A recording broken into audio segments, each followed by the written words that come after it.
Good afternoon. I am Rob Myers with the Center for Regenerative Agriculture at the University of Missouri. And we're happy to present you with the third in the four-part series about cover crops. Next week, we have a good program lined up on cover crop grazing. We'll have a farmer who's done a variety of cover crop grazing practices, Josh Payne, who was just featured on the cover of Missouri Ruralist this month. He has a large sheep herd, also cattle, and he grazes both of them on a variety of annual cover crops as well as pasture. So he'll be sharing that presentation with me. We'll go through some of the economics with grazing cover crops, some of the strategies, some of the benefits of doing it. But today, our topic is looking at strategies for cash crop planting following a cover crop, including this relatively new approach of planting green. And I'll be talking with you about what that's all about, planting green. So to get started, we're going to talk a little bit about just general things to think about with planting success for commodity crops. This is a big question farmers have. If they're thinking about trying a cover crop, we have found from farmer surveys, they really want to know, well, is this going to affect my corn and soybeans or cotton, whatever I may have? So we'll talk about approaches to planting or terminating early. That's something that gives farmers that are first-time users of cover crops a little comfort if they can terminate early. But we'll also spend some time talking about the overview and benefit of this planting green strategy, where you keep the cover crop alive for longer until you're planting the cash crop, and some of the management tips for that. So we talked in a previous session about termination and seeding cover crops, but there's no question that in Missouri, most cover crop fields that overwinter are terminated with herbicides. We do certainly see other approaches. There are some folks that will use a roller crimper or some that will mow. In a few cases, we might see tillage, especially on smaller vegetable farms. But herbicides, when we're talking about a bigger grain farm, would be the most common approach for an overwintering herbicide. So if we're planting that commodity crop after a cover crop, part of it is thinking about that termination timing in the spring. Again, lots of varieties of methods. And then, is it a situation where any pre-plant tillage is being done? We do see some farmers doing some pre-plant tillage, even though they're using cover crops. It's not all no-till farmers by any means. Talk a little bit about some techniques for setting up that planter, because this is a common question farmers have. If we're doing something like corn after cereal rye, there's some nutrient management adjustments needed. And then we'll talk about, dealing with a wet spring versus a dry spring, how that comes into play. So there's no question for somebody just starting with a cover crop, they may be more comfortable doing an early termination, getting that cover crop sprayed while it's just, 4 to 6 inches tall. And that's a relatively safe way to go. There will be less residue there to deal with in planting. So it's not too different than just planting into a tilled situation if we're terminating early. Now, the more residue we have, the more we have to think about our planter setup, but there's going to be some benefits to that residue for sure. And then we do, in some cases, see people doing some tillage because that's what they're comfortable with. They like some of the benefits of tillage. Whether it's a light disking or harrowing or something that's going to completely invert the soil. But that's getting less common. We're seeing a lot more farmers, even those that might be doing some fall tillage, they're more likely to just directly seed into the cover crop stand. And the reasons for that are that it's just normally easier to do. If we're going out and tilling up that green cover crop, we can end up with some cloudiness or clumpiness that can make for a little more challenging seed bed. When we look at it from the soil health standpoint, when we do that tillage, even though it might make for a nice looking seed bed, we're destroying, the key thing here is what we'd call the macropores, like the tunnels that the earthworms have made, the root channels from the cover crop or the previous cash crop. And those macropores are really important for helping get rainfall into the soil. If you think about in a tilled soil, when it rains, that soil can start to crust and puddle up, and you get the puddles on the surface and the water's just not soaking in. Even though it seems like it's loose, maybe it will, but we've seen with rainfall simulators that soil can form a skin real quickly that prevents the rain from soaking in. So we want to preserve those macropores as much as we can by minimizing any disturbance. And then also overall soil structure is better protected if we're reducing that tillage. Now, at the other end of the spectrum, we see this planting green. Again, the idea that we're going to keep that cover crop alive until after we've planted the cash crop. So in this case, some soybeans are being planted into some relatively tall cereal rye. It's probably about 4 feet tall. Now, if you had shown me a picture like this several years ago, maybe 10 years ago, as an agronomist, I would have said, well, you're crazy to do that. Why would you do that?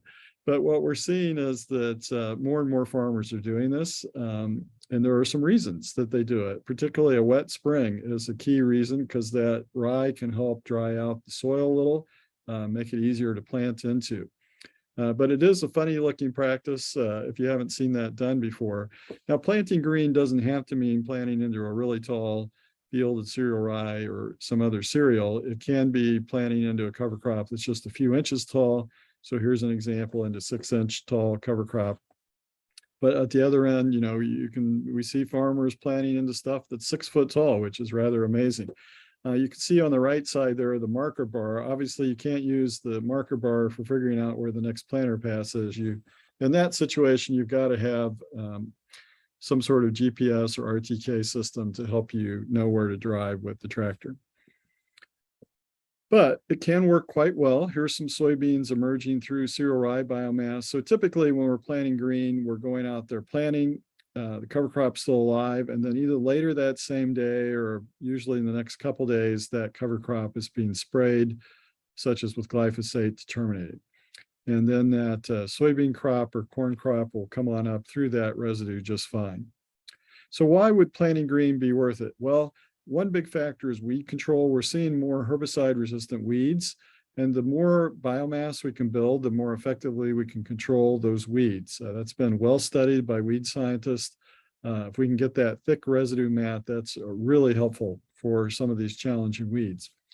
But the other big factor is the soil moisture management. And again, in a wet spring, like it's kind of hard to remember now, we've been dry lately, but we did have a wet spring here where there was some delayed planting. And we're seeing in a lot of cases, I'll show you this data in a minute, that farmers can plant a little earlier if they're doing that planting green than if they were trying to do tillage.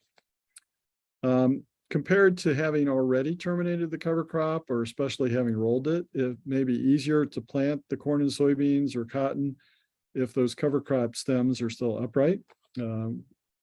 We can also get some benefits for pollinators and beneficial insects. That cover crop staying alive longer, so it may have time to flower. And that's even important for our grass cover crops, that if they can flower, that'll attract certain beneficial insects. Erosion control. The more biomass we have, the longer there's living roots in the soil, the more that helps with erosion. And we know some of our biggest rainstorms can be in the spring. And then we've also learned that this enhances the soil biology. If we're, say, terminating a cover crop like a rye cover crop at the beginning of April versus the middle of May, there's a big difference in how the soil biology responds to that. And of course, the more biomass we build and the more roots that grow, the faster we can build soil organic matter. And then finally, and this is an economic one, the opportunity for spring grazing. If we can let that cover crop grow well into May, or even early May, we can get some good spring grazing on it, and that can provide some really nice income. Depending on the grazing situation, whether fencing and water are already available, a farmer might be able to pick up an extra $50 or more in net profit per acre. So what are farmer experiences with this idea of planting green? I mean, you think about all that biomass out there, is that going to cause more diseases or problems? Well, this is from this National SARE CTIC survey that's been managed through my office. And in the 2019-20 survey, we asked about farmer experiences with pest when planting green. And you can see that actually the blue bars are farmers that had a better experience when planting green, and the gray would be it was worse. So for early season diseases, while most said the situation was about the same, 27% said they had less problem with early spring diseases versus 5.4% that had more. So about a 5-to-1 ratio there. Now, slugs and voles is interesting. There's kind of a fear out there that, gosh, if I have all that biomass, surely I'm going to have a lot of slugs and voles. Well, you can, depending on the area. We see that some areas have more issues with voles in particular than others. Slugs can be an issue depending on the spring, but In general, there wasn't a big difference between planting green versus other approaches for slugs or voles. And you can see the key thing here is the majority of the farmers said it was about the same either way. And then weed control, here there's a huge advantage to the planting green, as I was just talking about. You get that extra biomass, that cover crop growing for longer. It just really helps with suppressing the weeds more. So 70% said it was better when planting green, only 3% said it was worse. So huge advantage for weed control.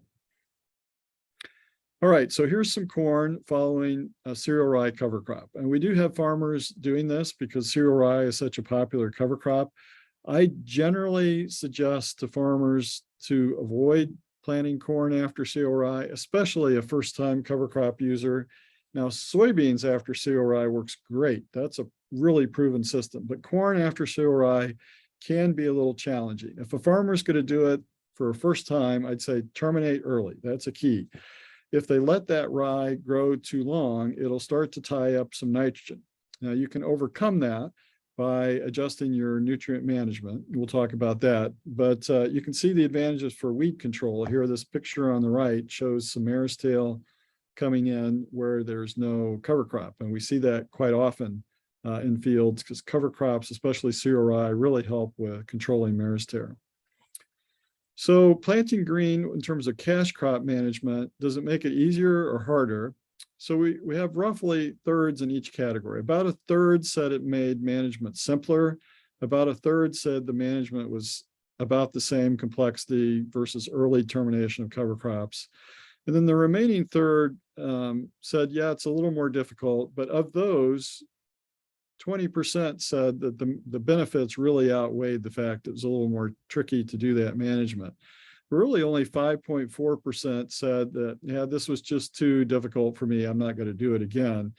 And then there were about 10% that said they were kind of still evaluating whether this was an approach they were going to continue with. But by and large, most people feel it's worth doing and not necessarily a big management problem.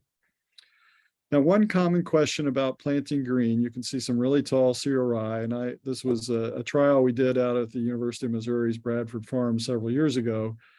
We were trying different planter settings and rolling the cover crop first, rolling it afterwards.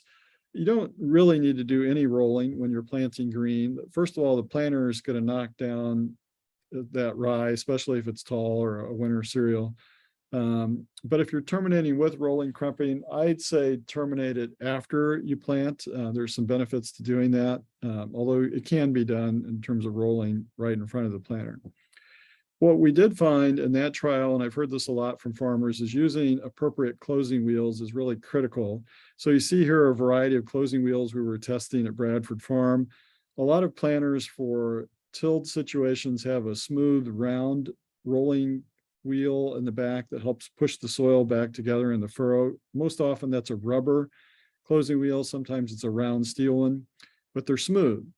What we found with the cover crop residue is having some sort of spikes, at least in our typical Missouri soil conditions, can help. And I've heard this from farmers in other states too. It kind of helps break down the sidewall of that furrow so that the soil will crumble and help fill in that furrow and cover the seed.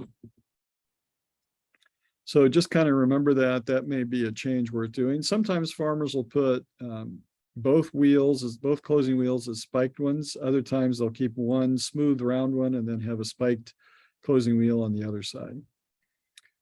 We do need to pay attention to what's happening with that furrow. If we're getting a situation where a lot of residue is being pressed down or what we call hairpinned into that furrow, that's not good, because if the soil starts to dry out, that residue can kind of wick the moisture out of the seed zone, and then that seed can dry out too much and we get poor germination. So what we prefer is something like this, where that residue is not getting pushed into the furrow as much. And then we're also getting good seed depth to make sure we're getting adequate contact with moisture in the soil. So to help get that seed into the furrow in a high residue situation, sometimes a seed firmer can be helpful. That's usually a plastic or metal device right behind the furrow opener, and just kind of pushes that seed so that it gets down into the bottom of the furrow. Some farmers will use row cleaners. I hear many of them saying they've moved away from that. but it may be, depending on the type of cover crop being used, that can be helpful. Now, if we've got something like hairy vetch that's growing with cereal rye, if you get the wrong type of row clearer, that all that vegetation can start wrapping, especially hairy vetch, which is kind of viney, start wrapping around that row cleaner. So there are ones sold that are advertised as non-wrapping, and generally they're going to do a better job. But my advice would be to try doing it without a row clearer, just kind of a standard double disc opener, putting spike closing wheels on, and just see if that works. That may be sufficient to make it all work well.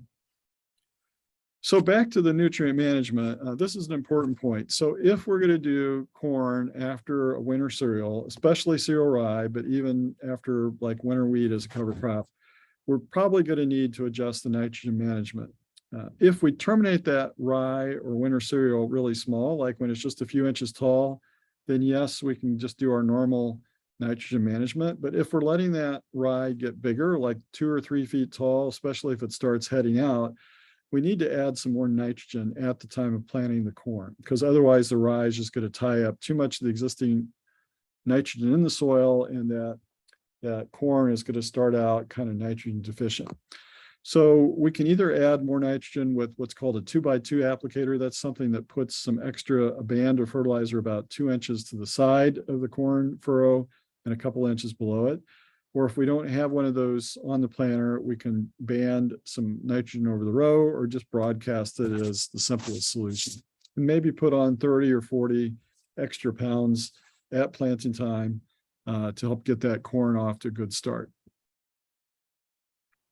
The other thing that's critical with planting green is to kind of really pay attention to the soil moisture situation. So this is involving 2 things. How much moisture do we have still in the soil? And then what's the weather forecast looking like? If there's not much rain in the forecast, soil's starting to dry out, then we definitely need to be extremely timely with that termination and get that cover crop terminated as fast as possible. On the flip side, if the soil's kind of wet and there's a lot of rain in the forecast, then that's definitely a situation to let that cover crop keep growing as long as the producer is comfortable with planting into that green living cover crop. So the cover crop kind of becomes a tool to help manage that extra moisture in that situation. So we asked farmers, how did planting green impact their soil moisture at the time of planting their cash crop? Well, almost 2/3 said that planting green helped with their moisture management, especially because of these wetter springs we're often seeing. Another 20% said it was similar in their experience to planting, to terminating that cover crop early. Only 7% said that the planting green was drying out the soil too often. That was kind of a big fear 5 or 6 years ago, this planting green approach that's going to dry out the soil. And it can. I really want to emphasize that it can dry out the soil too much. But in a typical spring where we tend to be on the wet side, it's really the reverse, that the extra growth of that cover crop is helping us get that soil moisture to where we want it to be for planting, bringing a little extra transpiration of the soil moisture. And then in terms of their planting dates, we found that 54% said they were able to plant sooner in their planted green fields versus only just under 10% said that they planted later, with the remainder 36% saying the planting time was about the same. So big advantage there for planting green in terms of being able to plant in a more timely fashion with their cash crop.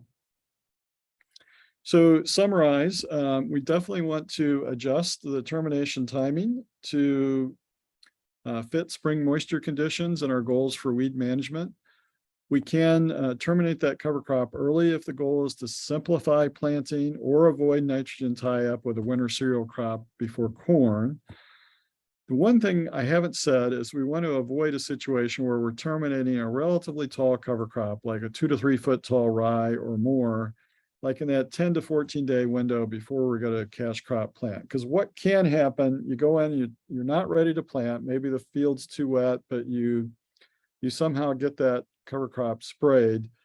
And then what starts to happen is it starts to lay down, especially if we get more heavy rain, and you get kind of this wet mat of cover crop residue in the field, and the field just doesn't dry out because it's like having a wet tarp on it. So that's the time that sometimes people run into an issue. So it's really better to either terminate early, or especially if conditions are wet, let that cover crop keep growing until we're going to plant the cash crop. And then the final thing we'd say is, if we're planting into cover crop residue, to get the best soil health, we want to try to do that in a no-till fashion. Even if we're not committed to doing no-till year-round, like the farmer wants to do maybe some vertical tillage in the fall, doing that spring planting in a no-till fashion is generally going to work better than trying to go in there and do some sort of light tillage on that cover crop.